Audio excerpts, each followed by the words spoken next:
Thank you, Mr. President. And before we begin, Mr. President, I'd like to apologize for the agencies that are here. We were scheduled to start our plenary debates at 1 p.m., but due to some urgent matters during the caucus, we had to delay a bit. But I welcome the presence of our secretaries here, Secretary Recto, Secretary Pangandaman, and Secretary Balisacan. So, Mr. President, scheduled this afternoon is the plenary debates on the general principles of the budget, Mr. President.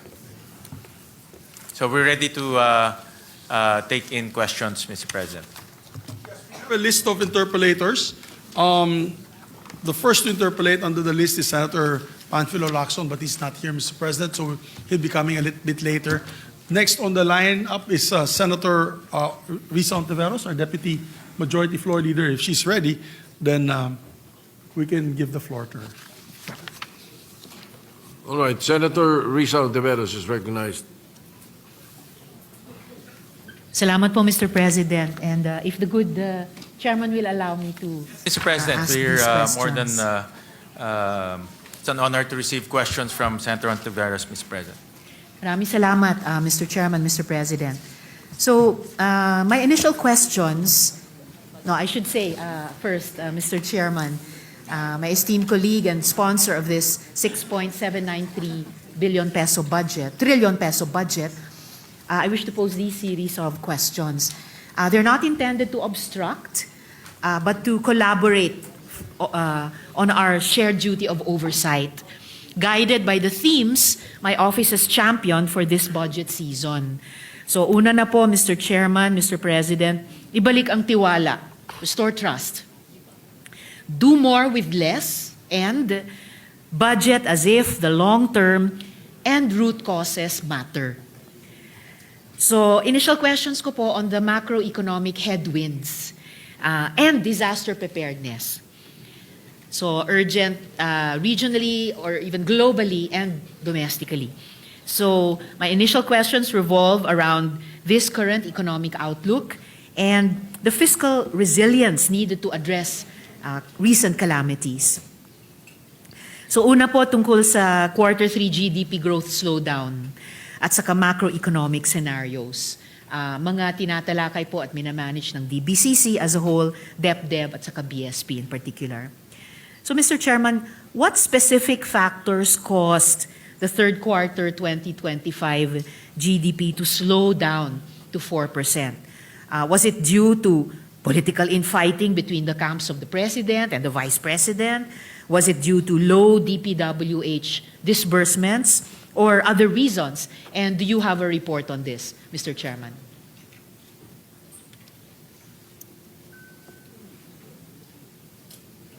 But, Mr. President, thank you very much for the question, Senator Risa. Two factors. Number one is the second half of the year, we experienced a lot of typhoons, including a massive earthquake in Cebu and in the south. This caused a lot of school cancellations, work cancellation, and in effect, a slowdown in terms of economic activity. This also affected our agricultural output. This also affected our outputs of our MSMEs because they're affected by the typhoons. So the first reason is really because of natural calamities, Mr. President.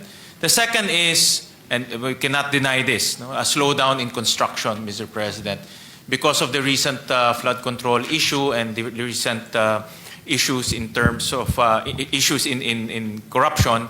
There was a slowdown in terms of government spending in construction. And this has massive ripple effects, Mr. President, because the construction industry generates a very big multiplier effect, about 10 times, Mr. President. So, in other words, pag nagka-slowdown sa construction, yung mga contractors hindi kukuha ng mga empleyado, hindi bibili ng mga materyales sa hardware. So may mga ganitong ripple effects, Mr. President. So nagkaroon tayo ng slowdown about 4% this third quarter. Hindi po nag-factor in sa dalawang major factors na to, yung political infighting at the very top of No, government? no, Mr. President. To a larger extent, politics is always factored in any business, Mr. President, especially in our country. It's just a matter of how wide or how noisy it is. No, but in terms of the slight slowdown in our economic growth, politics is not part of it, Mr. President. I suppose, Mr. President, the good chairman is just being polite to ourselves dahil lahat po tayo nagtatrabaho sa gobyerno.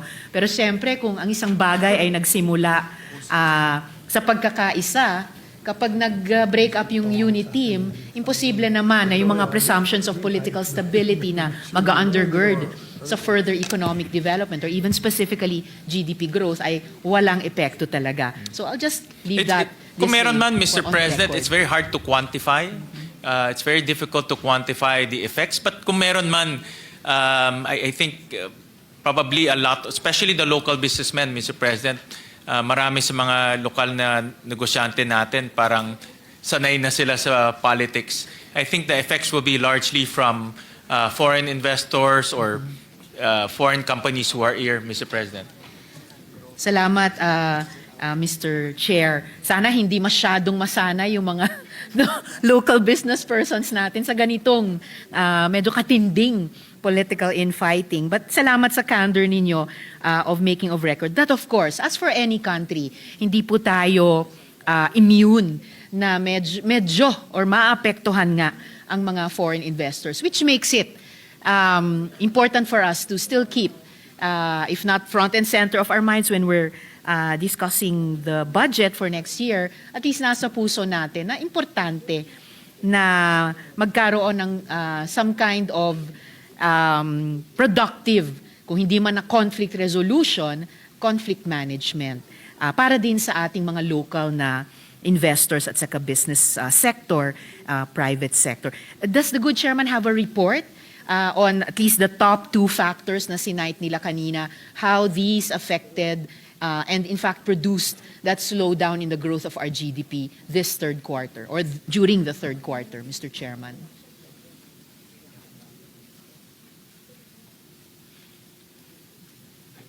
Mr. President, I saw this report from SGV.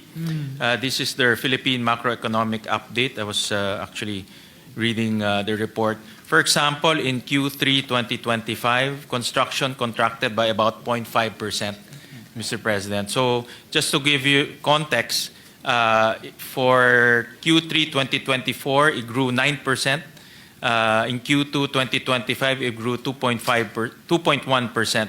So construction in the past is one of our economic drivers and growing at a very fast pace. But because of what's happening in Q3 2025, it contracted by 0.5%. And that affected our economic growth, Mr. President. Salamat, Mr. Chairman. If the chairman has a more comprehensive report kahit from DBC. Yes, Mr. President. I would appreciate po, this representation would appreciate him sharing it with the other members. Yes, Mr. of the President. Senate. We'll request from DepDev a much more comprehensive analysis on these two factors, Mr. President. Salamat, Mr. Chairman. Given that a prolonged period of low economic growth and low investor confidence, whether from yung mga foreign investors or potential investors, and of course yung ating mga domestic investors din, a prolonged period which also appears to be affecting the stock market. Alam po natin na compared sa mga stock exchanges sa ibang mga bansa dito sa ating rehiyon, naglalag yung atin. Foreign and it also appears to be affecting, as the good chairman and I were discussing, foreign and domestic investor confidence and even the value of the peso. Could a much longer impact than just the previous third quarter of 2025 could have a much longer impact than just the previous quarter. Paano dapat i-revise yung ating macroeconomic assumptions? Dahil general principles naman po ang ating pinag-uusapan ngayon, Mr. Chairman. Well, Mr. President, we're forecasted to grow between 6 to 7%. 5 to 6, sorry. 5.5 to 6.5%, Mr. President, for 2026. And I think 6 to 7. Sorry, Mr. President, I stand corrected. It's 6 to 7% for 2026, Mr. President. So during the hearing, I remember I also asked Secretary Recto about his outlook this coming 2026, and there are a lot of external headwinds that our country will be facing in the next few months. One of the biggest will be the trade policies of the United States, in which we were imposed 19% on our exports to the United States. Compared to 0% for 3 other ASEAN countries. Great. And Mr. President, this is a headwind because it's also uncertain, depending on, of course, the policies of President Trump in terms of trade and his outlook in terms of how the trade imbalance should be addressed, Mr. President. So that is one headwind that we are facing, and that can cause, of course, a negative effect on our economic growth. So given that, Mr. Chairman, medyo malayo yung yung ambisyon nating italon mula sa previous quarters 4% GDP growth rate. So gusto nating lumundag by at least 50% to 6 to 7% by 2026. Sorry, 5 to 6%. Oh, sorry. Yes, Mr. all right. President, I will stand corrected. Okay, thank you, Mr. Chairman. So 5 to 6% for next year. So that's still at least a 25% jump mula sa hindi nating inaasahang 4% lamang na GDP growth rate nung nakaraang quarter.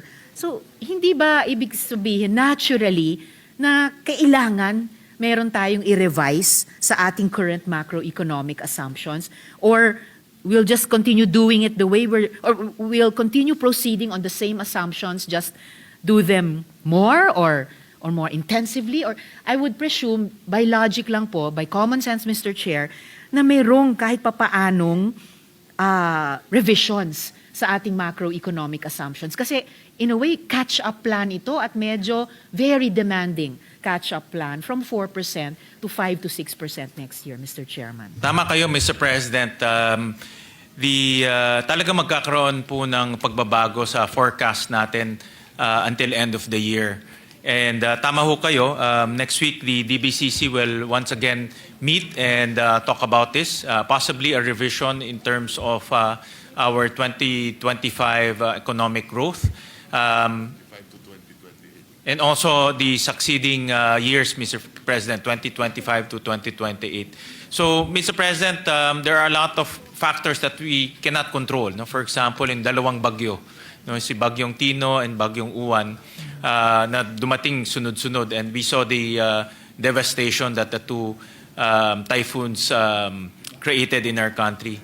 The earthquake, Mr. President, also created a lot of aberration in terms of economic activity in the South. So all of this will be reviewed and discussed during the DBCC meeting next week.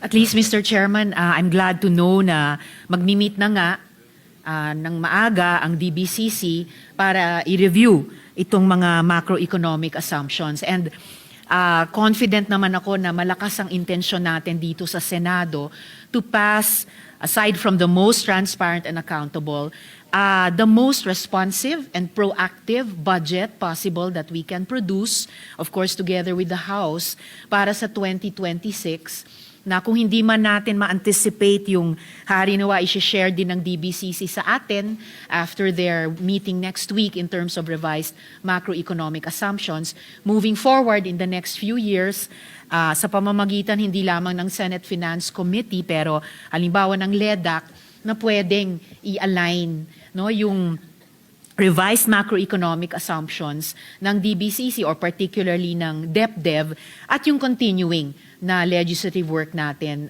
dito sa Senado, including in terms of the annual GAAS, para for one, to support yung pag-achieve nung mas mataas na growth rate ng GDP ng ating bansa sa mga susunod na taon, Mr. Chairman. Mr. President, Secretary Recto mentioned to me and the economic managers also are in unison on this, that part of this might not be an economic policy, but part of the confidence building and bringing trust to the government is making sure that people who are involved in that flood control corruption will be put to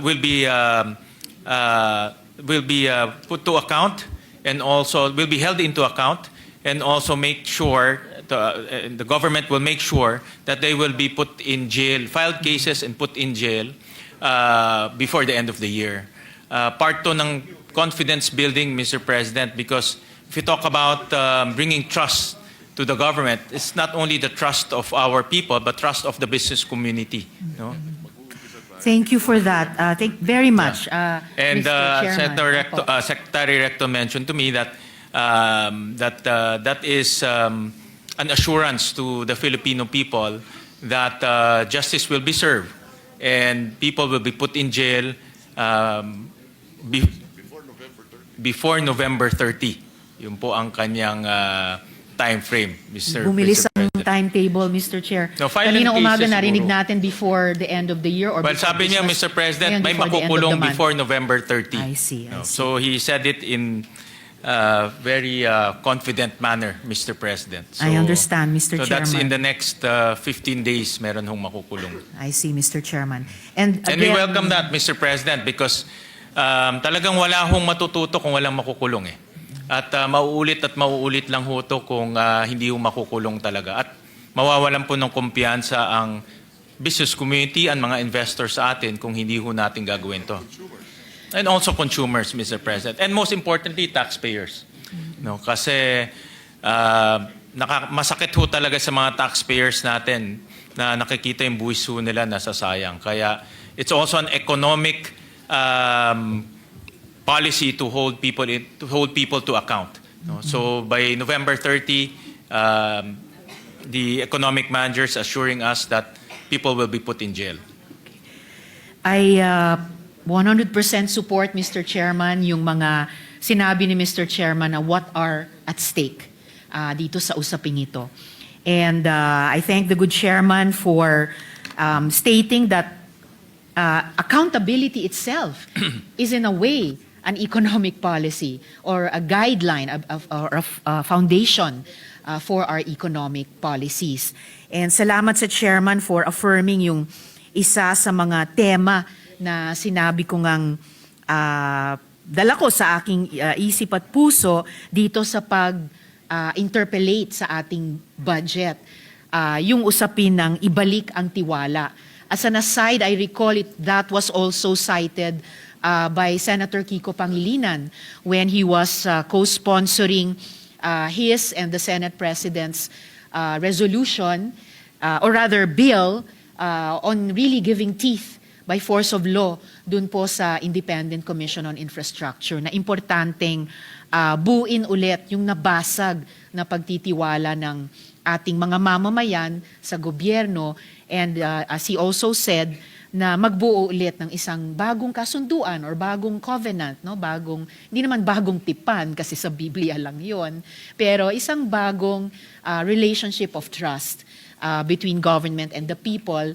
Siyempre, kasama na po bawat taxpayer, kasama na rin yung private sector na isa sa tatlong mahalagang bahagi ng ating lipunan. So maraming salamat, Chairman, para sa sagot na iyan at mga affirmation na iyan.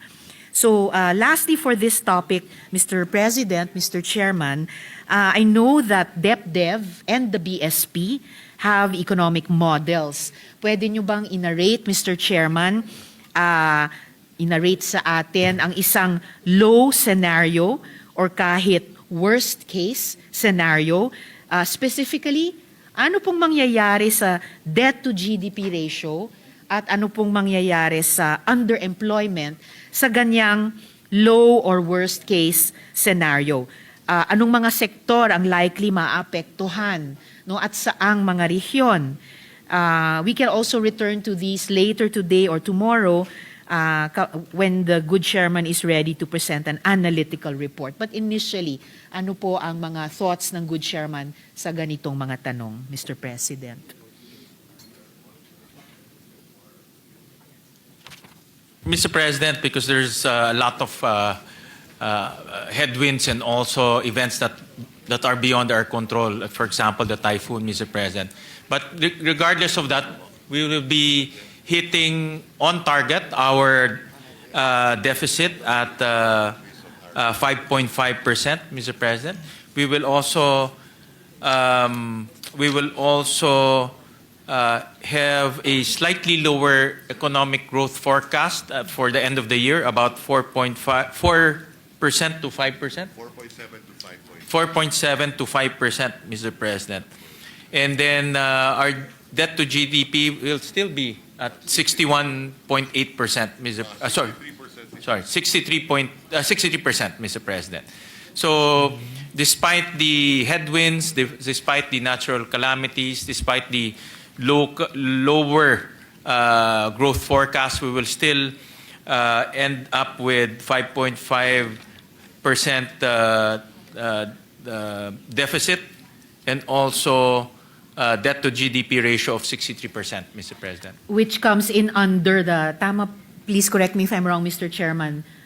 Is that above or below the global sort of gold standard for debt to GDP ratio? Yeah. Yung 63%. Well, Mr. President, if you talk about post-pandemic, a lot of the countries, especially similar countries like us, also are in this slightly elevated deficit range and debt to GDP range. So if we compare ourselves to them, we're still within the range, Mr. President. So nandin, may, kumbaga In kabatch fact- pa rin tayo sa mga nagsusubok ibaba dun sa, tama ba, 60% ang sort of standard for debt to GDP ratio? Well, Mr. President, I was advised that, for example, in ASEAN, we're slightly better compared to our peers. Our peers are hovering around 70% debt to GDP, Mr. President. Tayo mga 63%. But the economic managers during the DBCC is very mindful of our debt stock, Mr. President, and they're very strict in following the medium-term fiscal framework, Mr. President, that will slowly bring down our debt to GDP ratio by lowering down our deficit, hopefully reaching the pre-pandemic levels in the next few years, Mr. President. And of course, Mr. Chairman, yung mga kapitbahay nating ASEAN or Asia Pacific countries, kahit yung mga tumatama sa 70% debt to GDP ratio, pero mas mataas ang GDP growth Yes, nila tama sa ngayon. kayo. So na-offset Correct. yung kanilang debt to GDP ratio. But Mr. So President, we're that's- working on both percentages, Mr. Chairman. Well, Mr. President, that's really the strategy to outgrow debt. No, that's really the strategy. That's why all of this flood control issue is giving us a lot of headache in terms of outgrowing debt. But still, that's why the administration is really bent on holding people to account by putting them to jail, and that will bring back confidence and in turn revive our economic growth in the next quarter, Mr. President. What about underemployment, Mr. Chairman, in a low or worst case scenario?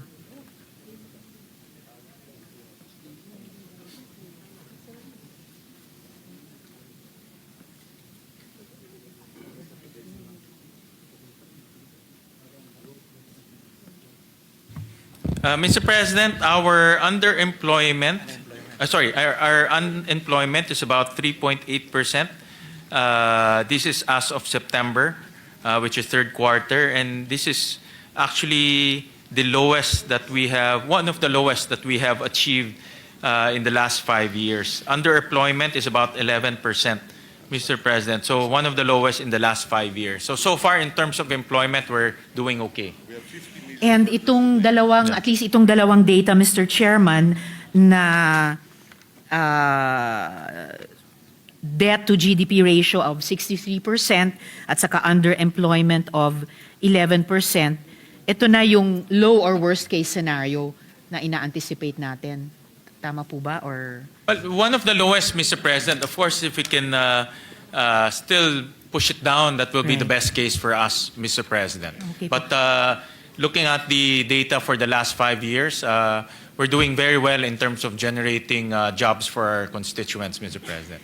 And in terms po, Mr. Chairman, of this level of underemployment and this debt to GDP ratio, alin po yung mga sektor natin ang pinaka-apektado at aling mga rehiyon natin ang pinaka-apektado, Mr. Chairman?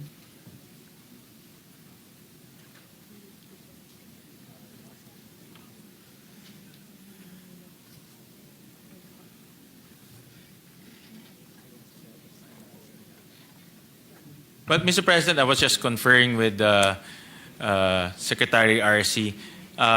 Agriculture remains to be one of the lowest in terms of output, in terms of growth. And that has been a challenge for us for many, many years, especially now, no, Mr. President, because of the typhoons. So in terms of region, is that the Visayas region is experiencing a lot of growth aberrations. Region 5, 6, and Region 6, 7, and 8, Mr. President, including the Bicol area, Mr. President, because dyan pumapasok yung bagyo. So 5, 6, and 7, and 8, Mr. President, are the areas that are experiencing aberration in growth, Mr. President. And hearing these data, Mr. President, Mr. Chairman, so lalong lumilitaw na yung importansya ng inputs, hindi lang sa development planning, pati sa budgeting ng mga regional development councils natin sa ilalim ng DepDev. In terms of underemployment and in the agricultural sector, though I'm sure Senator Pangilinan will be asking even more about this than me, kaya napaka-importante yung mga programa, yung mga priorities na ina-advocate ng ating mga kasamahan dito sa Senado in terms of really and also because of a third factor, yung pinapakita na underemployment demographically seems to be higher and higher in the demographic of college students and college graduates. So when we look at how our different challenges overlap, there's a whole, not just problem area, pero area of potential na i-draw in yung mga young students and graduates who are most affected by underemployment, pati dun sa agricultural sector ng economy. And I don't know, I'm just guessing na yung mga RDCs natin, lalo na dito sa most affected regions, perhaps are already advising, of course, their branch, the executive, and hopefully seeping in every year dito sa ating pagbubuo din ng ating budget, Mr. Chairman. Thank you, Senator Risa. That's precisely why we added about 3.6 billion to TESDA, to their TWSP, or the scholarship programs, Mr. President, that will be targeted to the healthcare sector, the semiconductor sector, the construction sector, and the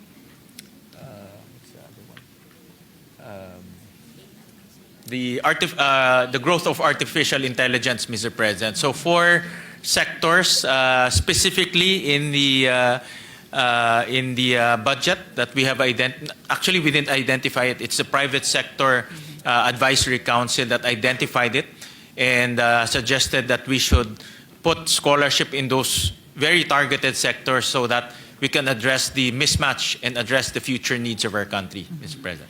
Of course, Mr. President and Mr. Chair, I welcome any additions to our technical and vocational training in these different sectors. Although wala po akong narinig na agriculture, but the chairman may wish to comment on that point more sa plenary debates natin on the DA budget. Yes, Mr. President. Salamat, Mr. Chairman. I'll move now to my next topic on post-disaster rehabilitation and the need for a resilient budget. So ito naman po dun sa shop ng DBM, ng DepDev pa rin at ng DOF. So nagdeklara si Presidente ng state of calamity for 1 year.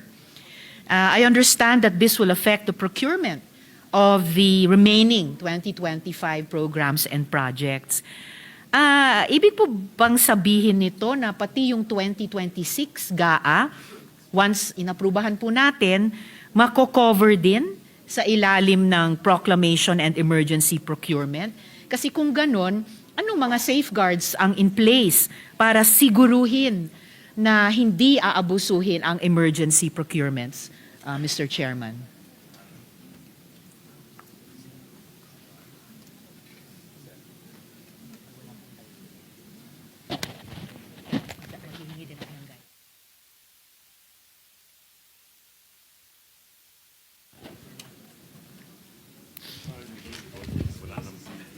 Yeah.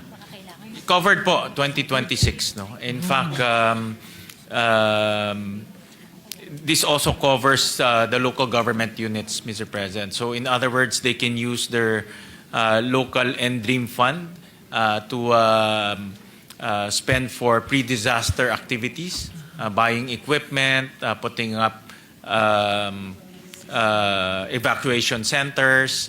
So kasama po ang 2026, Mr. President.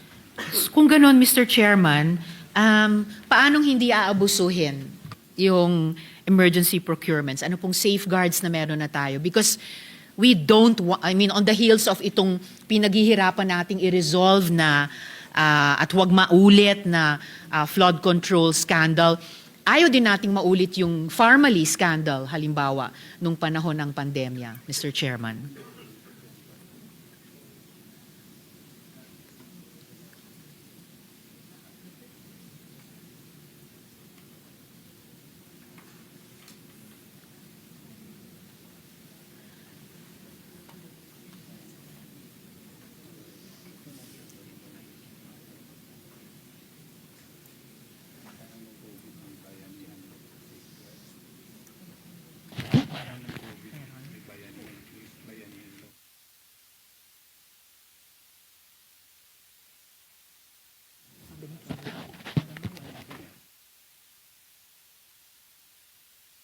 May precedent po tayong pwedeng pag-aralan, Mr. Chairman, dahil nung panahon ng pandemya at nagpasa ang Kongreso ng dalawang bayanihan laws, yung mga yon may mga safeguards, Mr. Chairman. Mr. President, I was just conferring. I was trying to remember when I was a mayor. May menu ho siya for pre-disaster, no? So you cannot just buy outside of the pre-disaster activities, Mr. President. So it's really meant to prepare the local government units, the national government, to respond to the disaster or impending disaster so that they can prepare for it, Mr. President. So may menu siya, that's the first safeguard. Second is the Commission on Audit also will make sure that the prices as well as the items that will be bought are in line with that menu, Mr. President. So dalawang safeguards to make sure that hindi naman ho siya maabuso.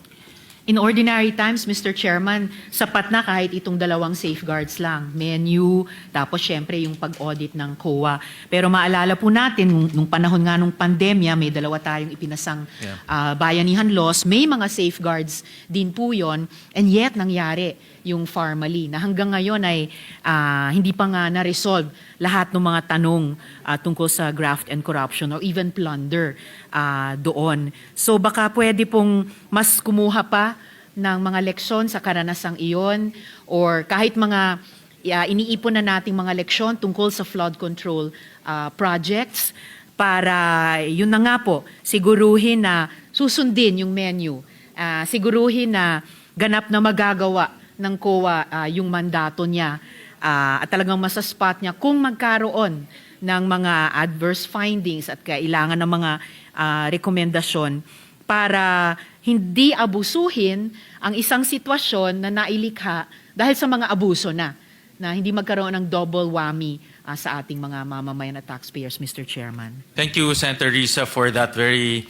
important reminder, Mr. President, and also very important point that you made so that the government, local governments, national government will not abuse this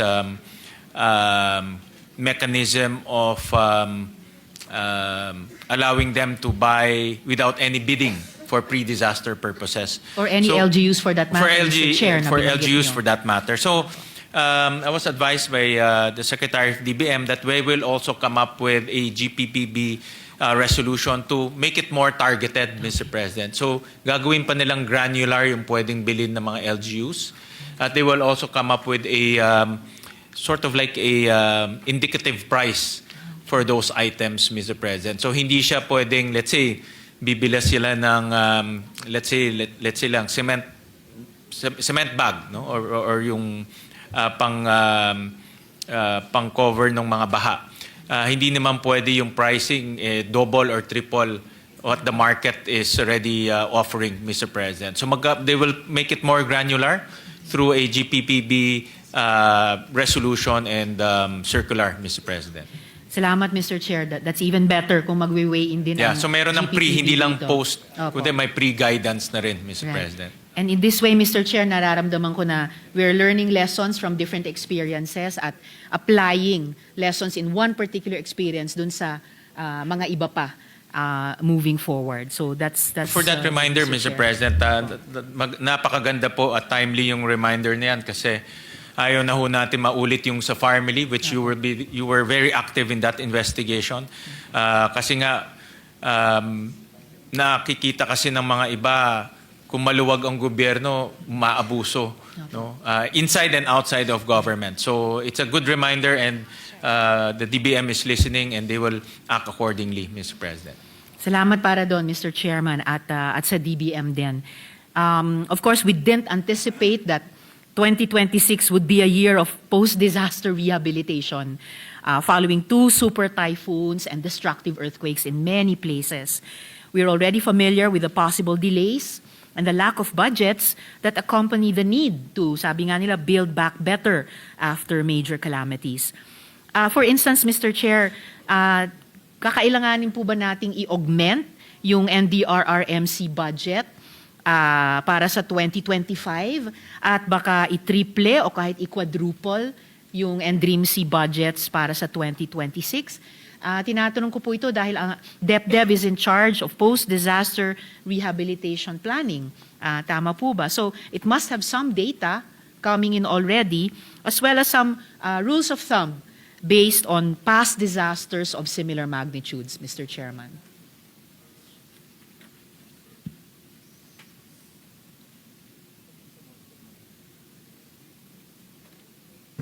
Mr. President, in the Senate version, we have approximately 46 billion to respond to disasters, 28 billion under the NDRRM fund, 16 billion under the QRF, and 1 billion for insurance premium for government assets, Mr. President. In fact, in the QRF, dinagdagan ho natin to, Mr. President, ng almost around 7 billion, Mr. President. Under the GAB, it's only 9 billion. In the Senate, we increased it to 16 billion, Mr. President, precisely to anticipate for this type of weather disturbances in 2026, Mr. President. At ito po bang 46 billion, Mr. Chairman, ay multiplication nung NDRIMC budget for 2026? For 2026, Mr. President, the NDRIM fund is 20... for 2025, it's 21 billion. Mm-hmm. For 2026, it's 28 billion, Mr. President. So tumaas siya, Mr. President. Okay. Ng about 7 billion. By about 7B. Tripling ba yon or quadrupling ng budget or hindi naman? Hindi Para naman, sa Mr. NDRIMC? President. Just increase lang natin about 7 billion, Mr. President. Which is what percentage po of the... 30%, yeah. About 30%. 30%. 30% increase. Okay. So hindi kinaya na kahit i-double, dinagdagan po natin by 30%. Meron ho kasing QRF rin, in Quick Response Fund, which is sa 2025, it's 7 billion. In the 2026 Senate version, it's about 16 billion. So almost triple rin, Mr. President.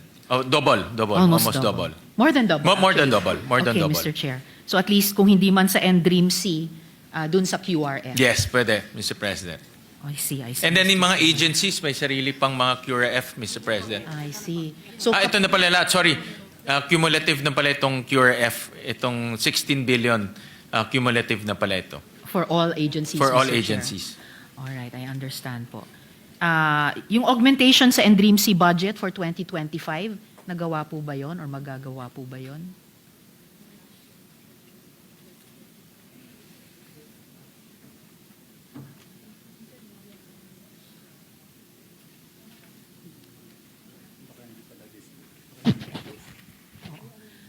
Tinatanong ko lang po, Mr. Chair, dahil baka naman hindi pa ubos.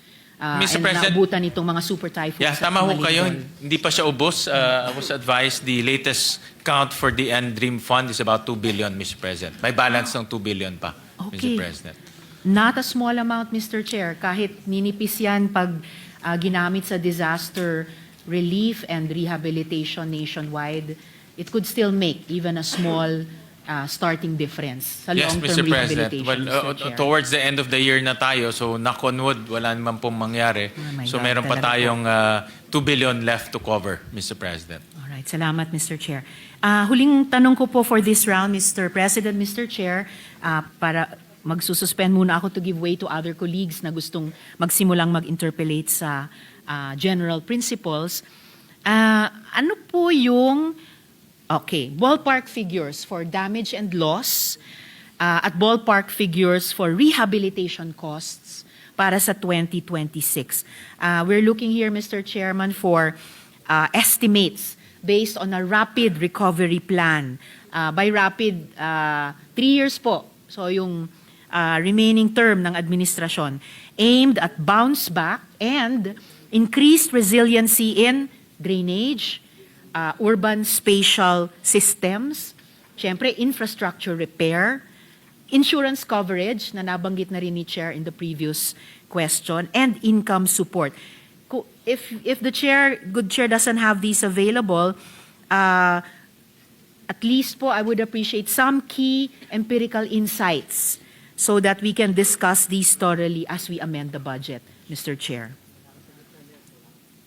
But Mr. President, I was advised that the NDRIM Council, who's estimating? OCD ba? The OCD is still in the process of collating all the information, Mr. President, and they want to make sure that they have the accurate numbers, Mr. President. So in a matter of a few weeks, we will get that final number and we can submit it to Her Honor so that she will be guided. So, but as we speak, Mr. President, the DBM has already allocated some amounts for response as well as reconstruction, Mr. President. But the final number will come in the next few weeks, Mr. President. Salamat, Mr. Chair. And meaning, papasok sa atin bago tayo mag-finalize ng Yes, Senate Mr. version. President. Malalaman na natin ng yung DAA. final number. And ibabangga natin yan to the existing proposal for 2026, Mr. President. Salamat, Mr. Chair. And would the Chair know kung nag-formulate na rin ang OCD ng some kind of a rapid recovery plan over the next 3 years or so?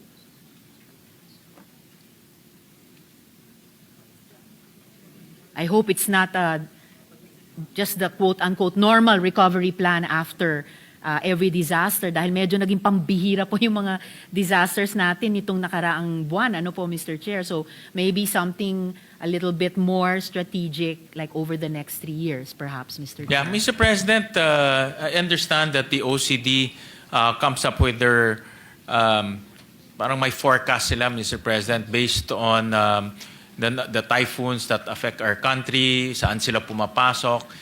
Even each agencies will have their own estimates on potential damages. For example, in agriculture, Senator Kiko will know more about this. In agriculture, even DepEd, they also have their own forecast kung ilang mga classrooms tinatamaan. Also for DPWH, ilang mga facilities normally nasisira. So they have forecast. But of course, it's very difficult to predict, especially from natural calamities because lalo na ngayon, lumalakas lalo yung calamities at nasa south na siya ngayon instead of normally in the north. No? So, but then again, they have forecast and they use some form of modeling, Mr. President, to come up with that cost. And I presume, Mr. Chair, na itong mga forecast ng mga departments ay kinoconsolidate ng OCD. As unpredictable as Yes. the climate has become, one thing for sure, darating at darating talaga yung mga disaster. And another thing we can be sure of is that they're unsure in their arrival, their intensity, the location, etc. But kung, as we were discussing earlier, Mr. Chair, kung yung mga leksyon natin sa ongoing investigation natin sa flood control programs and projects, hindi man natin ma-predict with 100% accuracy yung mangyayaring mga natural disasters, pwede po nating iwasan yung mga human-made disasters at pahusayin yung ating disaster preparedness at lalo na pahusayin yung transparency and accountability sa ating infrastructure and overall development planning. Mr. President, yes, Mr. just to Chairman. interject, there's a running balance that I was just provided, Mr. President. Running balance po to, Mr. President. So for infrastructure damage, it's about 495 million. For agricultural losses, it's 323 million. So a total of about 818 million. And I'm This sure is for Typhoon Uwan, Mr. President. So isang typhoon pa lang to, Mr. Opo. President. So they're consolidating, it's a running balance and they're consolidating all of the damages caused by different typhoons and earthquakes, Mr. President. Salamat, Mr. Chair. At I'm sure pag na-consolidate po lahat ng figures para sa damage and losses at yung figures para sa rehabilitation, hopefully may kasama pong key empirical insights ng OCD or even ng DBCC. What do these numbers mean in terms of our moving forward investment in disaster resilience, preparation, and response na every year pwede nating i-break down into anong klaseng budgetary support ang ipopropose natin para sa mga ito. So, Mr. Chair, maraming salamat po para dito sa first round. Magsususpend po ako. Maraming salamat, Mr. Chair. Suspend for now in order to give way to the